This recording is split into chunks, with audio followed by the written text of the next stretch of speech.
Kompas Petang kembali, Saudara. Kapolri Jenderal Listio Sigit Prabowo menilai kasus pembunuhan Vina dan Eki di Cirebon tidak mengedepankan scientific crime investigation sehingga menimbulkan persepsi negatif di masyarakat. Melalui amanat Kapolri yang dibacakan Wakapolri, Komjen Agus Andrianto di hadapan wisudawan STIK dan PTIK, Listio menyampaikan kepada para penyidik agar mengedepankan scientific crime investigation saat menangani suatu perkara.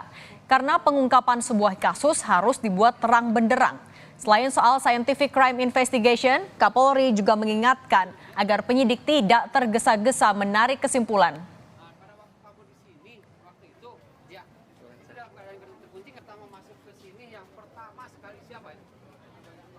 Mengedepankan scientific crime investigation dalam pengungkapan perkara. Dalam perkara pidana, bukti harus terang dari cahaya, lebih terang dari cahaya. Saya mencontohkan pada pengungkapan kasus pembunuhan Dr. Mawarti di Papua. Berdasarkan scientific crime investigation, pelaku berhasil diidentifikasi dengan hasil pengujian sampel DNA pada barang bukti. Namun pada pengungkapan kasus pembunuhan Vina dan Eki, pembuktian awal tidak didukung dengan scientific crime investigation, sehingga timbul isu persepsi negatif, terdakwa mengaku diintimidasi, korban salah tangkap, dan penghapusan 2 DPO yang dianggap tidak profesional.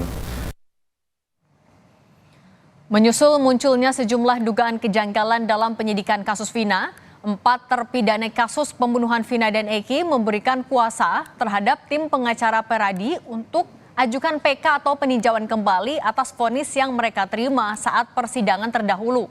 4 terpidana kasus pembunuhan Vina, yaitu Hadi Saputra, Supriyanto, Eka Sandi, dan Rivaldi, sebelumnya divonis bersalah dan dijatuhi hukuman seumur hidup. Nama saya Hadi Saputra. Saya bersedia untuk menandatangani kuasa hukum dan Pradi untuk mengajukan PK. Saya Supriyanto bersedia menandatangani kuasa hukum ke Pradi dengan sukarela. Saya Eka Sandi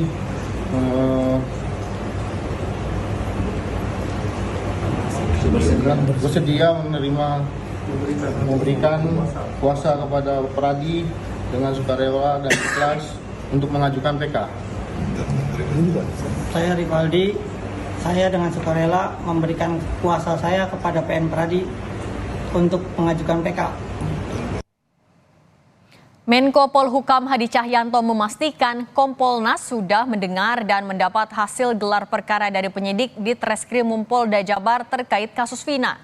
Menko Polhukam meminta Kompolnas terus mengawasi proses hukum kasus pembunuhan Vina dan Eki 8 tahun silam dari proses sidang pra-peradilan hingga vonis persidangan.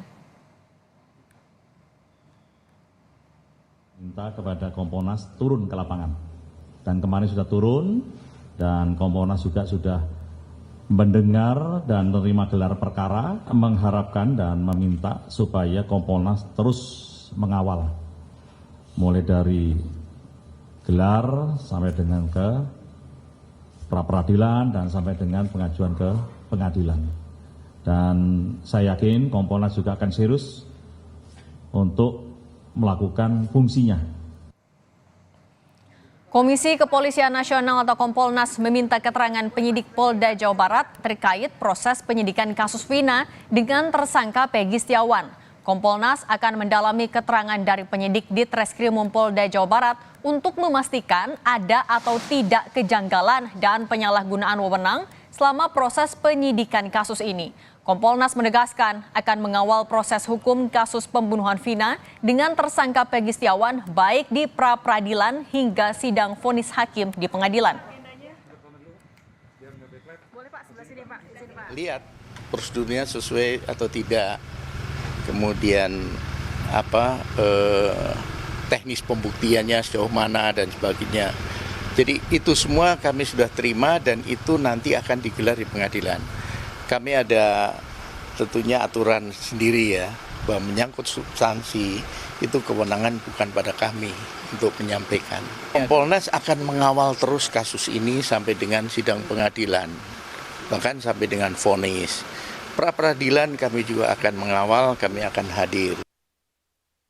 Penyidik tidak asal-asalan untuk menetapkan siapa yang akan menjadi tersangka. Ya dugaannya penyalahgunaan wewenang kalau memang benar diutak-atik.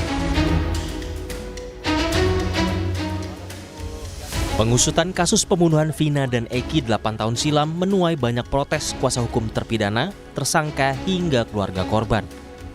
Selain mempertanyakan proses kejanggalan penyidikan polisi, kuasa hukum Peggy, tersangka yang diduga menjadi otak pembunuhan Vina dan Eki, menilai ada penyalahgunaan wewenang yang dilakukan polisi dalam pemeriksaan Peggy.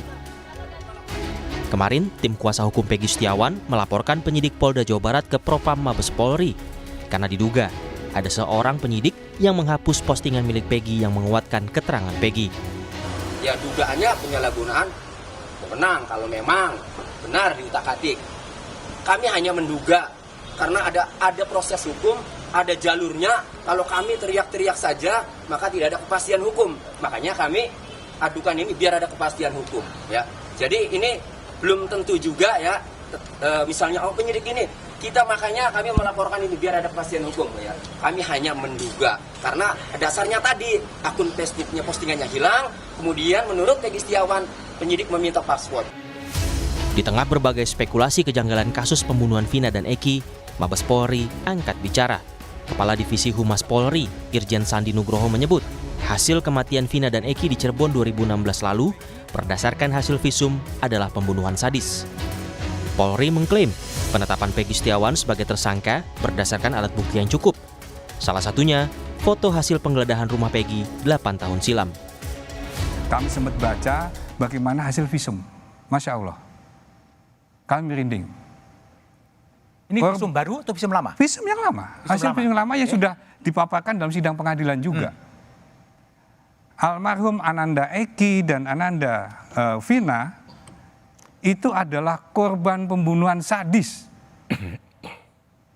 Ketika penggerebekan di sana, difoto dan ditunjukkan sama pelaku dan di BAP, di dalam BAP itu menyebutkan bahwa ya ini Pak, ini Peggy Pak. Ini pelakunya. Ini sebagai contoh bahwa penyidik tidak asal-asalan untuk menetapkan siapa yang akan menjadi tersangka. Polisi sudah menyerahkan berkas pemeriksaan tersangka Peggy Setiawan di kasus pembunuhan Vina dan Eki ke Kejaksaan Tinggi Jawa Barat. 6 jaksa penyidik disiapkan untuk memeriksa berkas perkara Peggy. Sementara kemarin, polisi dan kuasa hukum Peggy Setiawan juga sedang mempersiapkan sejumlah bukti untuk sidang pra-peradilan Peggy terkait penetapan statusnya sebagai tersangka pada 24 Juni mendatang. Tim Liputan, Kompas TV.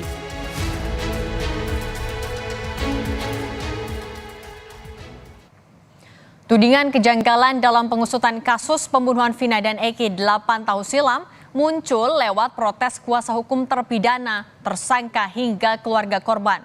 Terbaru, Kompolnas mendatangi Polda Jabar untuk memantau proses penanganan kasus ini. Polisi sejauh ini mengatakan penyidikan sudah berjalan sesuai prosedur. Perlukah pemeriksaan ulang kasus ini untuk mengungkap kasus Vina secara terang? Kita kupas bersama sejumlah narasumber yang sudah bergabung bersama kami di Kompas Petang. Ada Yusuf Warshim, Komisioner Kompolnas, Jutek Bongso, kuasa hukum 4 terpidana kasus Vina Eki, dan Muhammad Isnur, Ketua Umum YLBHI. Selamat sore Bapak-Bapak, apa kabar? Selamat malam. Ya, selamat sore. Saya mau ke Pak Jutek dulu. Pak Jutek Bongso, dorongan untuk melakukan eksaminasi ini kan muncul dari sejumlah pihak, mulai dari pakar, mantan Kapolda, keluarga, dan kuasa hukum Vina. Kalau dari kuasa hukum 4 terpidana melihat eksaminasi ini juga sesuatu yang perlu dilakukan tidak? Oke Mbak Vina, jadi kami luruskan bukan 4 ya, yang kami sudah dapat kuasa 6. Oke. Ya, ada 6 terpidana dari 7 ya terpidana seumur hidup yang sedang menjalani. Jadi kami sedang berusaha untuk, karena ini sekali lagi, karena ini sudah inkrah, sudah putusan hakim, kita harus hormati tentunya, dan sebagai langkah eksaminasi tentu kami sedang mempersiapkan untuk langkah peninjauan kembali gitu, Mbak Gina. Oke, apa saja Pak? Mungkin boleh dielaborasi lagi, dirinci persiapan dari tim kuasa hukum apa aja Pak? Jadi banyak hal mulai dari kejanggalan penanganan pertama yang sering kami sampaikan ya. Dari pertama terjadinya kejadian tanggal 27 Agustus 2016 saja sudah janggal menurut kami. Kejanggalan pertama itu timbul adalah ketika tanggal 27 Agustus 2016 dinyatakan kecelakaan tunggal. Oke. Ya kan? Lalu sudah dimakamkan, ya kan?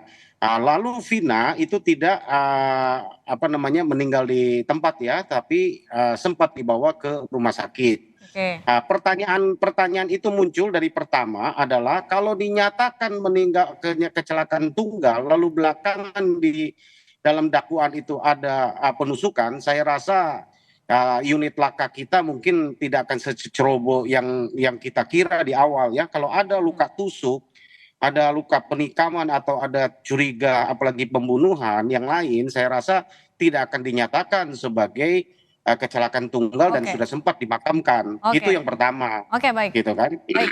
Oke, saya mau geser dulu ke Kompolnas. Pak Yusuf, kalau Anda sendiri melihatnya urgensinya dilakukan eksaminasi seperti apa? Dan kemarin kan juga Kompolnas sudah turun langsung memeriksa di Polda Jabar.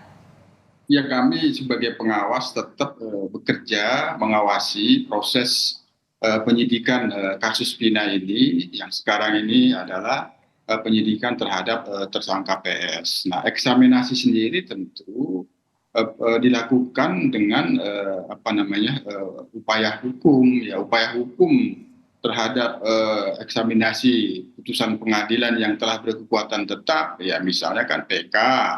Kalau kaitannya dengan penetapan tersangka PS tentu yang pada saat ini dan minggu depan akan berproses upaya pra peradilan. Nah, tentu proses itu terkait dengan upaya peradilan kami terus akan mengawasi bagaimana prosesnya berjalan, terutama bagaimana kesiapan dan profesionalitas penyidik yang akan diuji di dalam pra peradilan, di dalam menetapkan tersangka Peggy, apakah sah atau tidak, apakah alat buktinya benar-benar cukup atau tidak, itu terus kami awasi. Nah, kaitannya dengan eksaminasi internal, kami sendiri kan telah menyarankan perlu dilakukan audit investigatif terhadap akuntabilitas, profesionalitas penyidikan 8 tahun yang lalu. Itu sebagian hasilnya itu sudah ada di kami, misalnya pelanggaran disiplin pada waktu itu, termasuk ya anggota yang menyimpulkan terjadinya laka lantas itu sudah kami peroleh sebagian hasilnya, namun secara komprehensif ini sedang kami tunggu. Oke, saya mau ke Pak Isnur. Pak Isnur, kalau Anda melihatnya sebenarnya kalau untuk eksaminasi ini harus melalui PK dulu atau bisa langsung dari polisi? Di eksaminasi itu ada banyak pilihan, Mbak. Ada eksaminasi yang berdasarkan aturan internal kelembagaan. Itu di Kejaksaan Agung ada peraturan Jaksa Agungnya.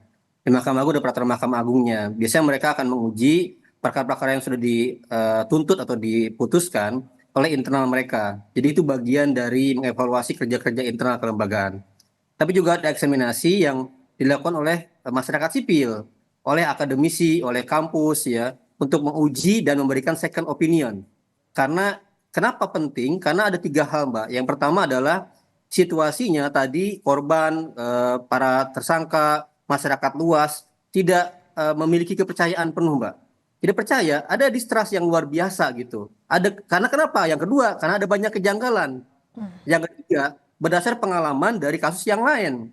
Bagaimana kasus Sambo, banyak pihak menyatakan waktu itu sudah tidak ada masalah gitu ya. Termasuk Kompolnas di awal-awal bilang juga begitu.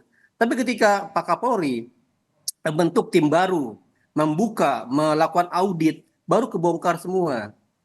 Jadi masyarakat belajar dari banyak kasus lain, terjadi banyak hal di dalam penyidikan. Dan di LBH sendiri sangat banyak kasus di mana kami melihat ada dugaan-dugaan rekayasa. Dan terbukti di ujung banyak kasus yang salah tangkap ya. Bagaimana dulu pengamen Cipulir, anak-anak, dia menolong orang yang mau meninggal, malah ditangkap, disiksa, dan kemudian dijadikan tersangka. Terbukti di ujung kemudian mereka tidak terbukti bersalah gitu. Jadi ada banyak kasus salah tangkap yang membuat masyarakat tidak percaya dan curiga. Jadi eksaminasi adalah bagian dari pendapat lain, second opinion, untuk memberikan dan membuat terangnya perkara. Dan di sini melibatkan independen, jangan lagi penyidik yang sama gitu. Jadi saya mendorong ada upaya melibatkan misalnya akademisi, ahli pidana, para ahli kriminolog, dan bahkan ahli teknik yang lainnya untuk memberikan pendapat yang mungkin bisa sama, bisa berbeda gitu. Oke.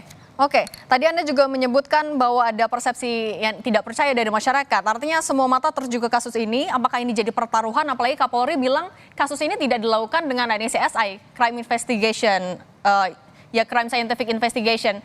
Apa yang harus dilakukan oleh polisi selanjutnya? Tapi jangan dijawab dulu, Pak Isnur. Kita akan bahas lagi usai jeda. Masih bersama kami Komisioner Kompolnas Yusuf Warsim, kuasa hukum 6 terpidana kasus Vina dan Eki, Jutek Bongso, dan Ketua Umum YLBHI Pak Muhammad Isnur. Saya mau ke Pak Jutek dulu. Pak Jutek, tadi untuk mempersiapkan pengajuan PK yang terdekat yang sudah disiapkan akan dilakukan oleh tim kuasa hukum apa aja Pak? Ya, kami sedang mempersiapkan semua, mengumpulkan bukti-bukti dari awal, tadi yang saya sampaikan dari mulai awal kejadian, kejanggalan-kejanggalan yang terjadi dalam selama proses penyidikan sampai kepada vonis, dan juga sampai hal-hal baru yang sekarang kami temukan. Kami sedang menelusuri dan sedang mengumpulkan, merangkai kembali ya semua jalan cerita, semua peristiwa itu supaya utuh, dan sesudah itu kami akan sajikan dalam novum ya untuk melakukan PK. Demikian Mbak Cindy. Oke, kalau Anda melihat soal eksaminasi ini agar bisa berlangsung transparan, profesional, apa yang harus dilakukan? Ganti penyidik kah? Diambil alihkah oleh Mabes Polri atau seperti apa?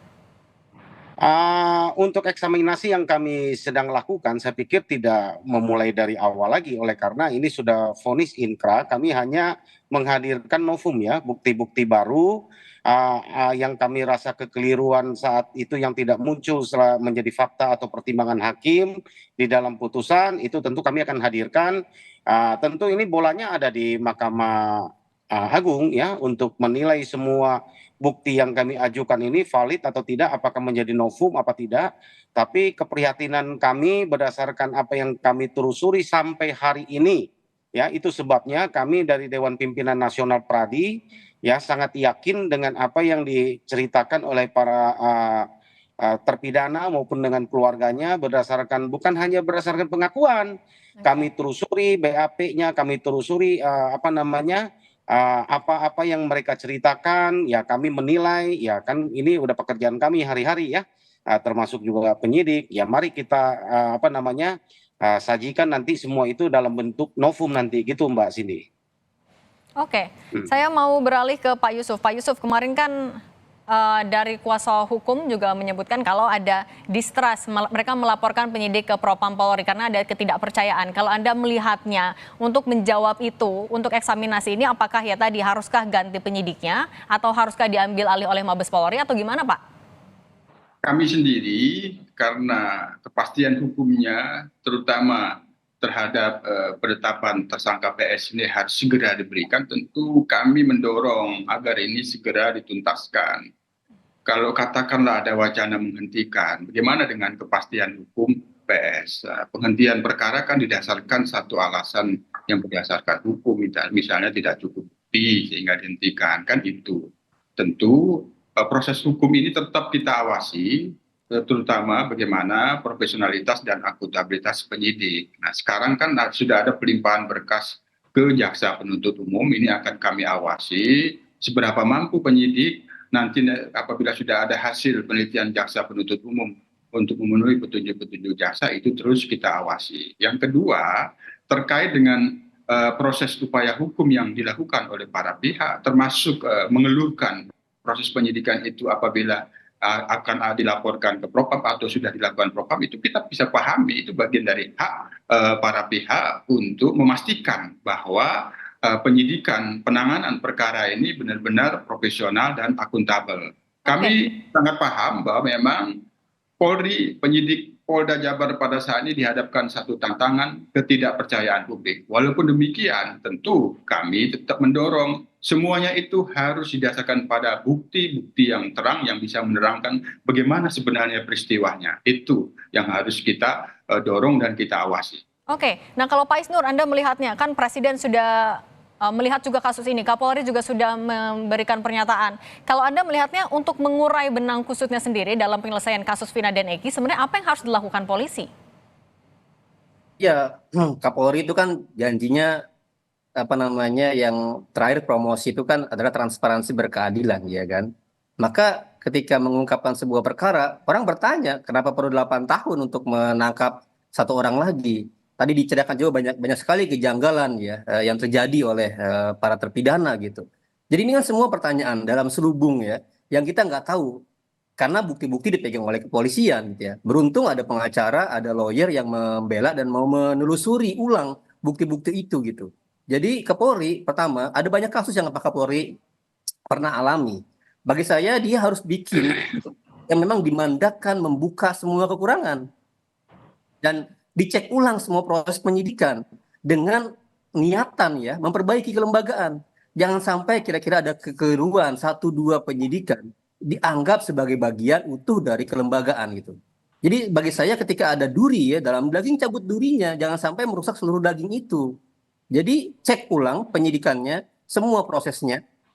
Bila perlu ganti dan kirim dari Mabes gitu ya, dengan semangat memperbaiki, semangat transparansi berkeadilan dari visinya Pak Listio Sigit gitu. Dan kan kita butuh pemulihan, kita butuh trust kembali kepada kepolisian dalam hal ini. Seperti itu ketika Sambo, Pak Listio bikin tim baru, orang memahami bahwa ini adalah upaya pemulihan kelembagaan yang baik dan ketahuan apa yang terjadi sebenarnya gitu. Oke, saya mau ke Pak Yusuf lagi. Pak Yusuf, kemarin kan Kompolnas juga sudah turun langsung memeriksa penyidik, kemudian juga melakukan pengawasan dan lain-lain. Yang ditemukan dari Kompolnas sejauh ini apakah ada kejanggalan juga, Pak? Ya, saya ingin menjawab dan menjelaskan apakah pada saat ini sudah dilakukan pengecekan kembali proses penanganan. Sedang berjalan pengecekan, itulah melalui dibentuknya tim asistensi gabungan Propam, Bareskrim, dan Inspektorat Pengawasan. Kalau itu terkait dengan pelanggaran kode etiknya ada di Propam, kalau itu terkait dengan manajemen penyidikannya itu ada di Inspektorat Pengawasan, kalau itu terkait dengan penyidikannya ada di Bareskrim. Ini bekerja mereka mengecek bagaimana penanganan 8 tahun yang lalu. Hasilnya apa, Pak? Ini sedang berjalan, termasuk kami sudah mendapatkan sebagian, memang ada pelanggaran-pelanggaran disiplin dan itu sudah diberikan sanksi pada waktu itu. Ya salah satunya yang menyimpulkan itu kecelakaan lalu lintas, sehingga korban dimakamkan pada waktu itu. Nah, yang kedua, hasil pemantauan kami langsung kemarin tentu kami melihat bagaimana proses perjalanan penyidikan terhadap tersangka PS ini. Kemarin kami sudah dijelaskan bagaimana barang bukti yang ada di berkas PS itu ya sudah bisa menjelaskan bagaimana peristiwanya, hanya kami tidak bisa memberikan kesimpulan secara material. Tentu ini wilayahnya ada di proses persidangan yang kebetulan ada pra-peradilan nanti, ya tentu ini nanti akan diuji. Oke, baik. Bisa dibilang ini juga jadi pertaruhan bagi Polri untuk membuktikan bisa mengurai benang kusut ini atau tidak. Terima kasih banyak Komisioner Kompolnas Yusuf Warsim, kuasa hukum terpidana Vina Eki, Pak Jotek Bongso, dan Ketua Umum YLBHI Pak Muhammad Isnur. Sehat selalu, selamat sore Bapak-Bapak. Selamat sore.